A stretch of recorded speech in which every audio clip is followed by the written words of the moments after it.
গণভোট বাস্তবায়ন সংসদে ব্যর্থ হলে রাজপথে যাওয়া ছাড়া বিকল্প থাকবে না বলে মন্তব্য করেছেন জামায়াতে ইসলামীর সেক্রেটারি জেনারেল অধ্যাপক মিয়া গোলাম পরোয়ার। বলেন, যে কোনো সাংবিধানিক ও রাজনৈতিক বিতর্ক সংসদেই সমাধান হওয়া উচিত। বিএনপির উচিত দেশকে সংঘাতের দিকে ঠেলে না দিয়ে পার্লামেন্টে জুলাই সনদের আইনি ভিত্তির জন্য গণভোটের রায় মেনে সংস্কার করা। শুক্রবার দুপুরে নরসিংদী জেলা জামায়াতের রুকন সদস্য সম্মেলনে তিনি এসব কথা বলেন।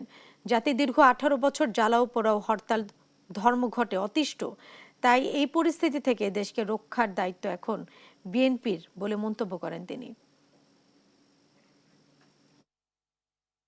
জুলাই সনদের আইনি ভিত্তির জন্য যে গণভোট হয়েছে, সেই গণভোটের রায় মেনে নিয়ে এটা কার্যকর করে সংবিধানে আপনারা সেই সংস্কারটা করুন, তাহলে এই সংকটটা নিষ্পত্তি হয়ে যাবে।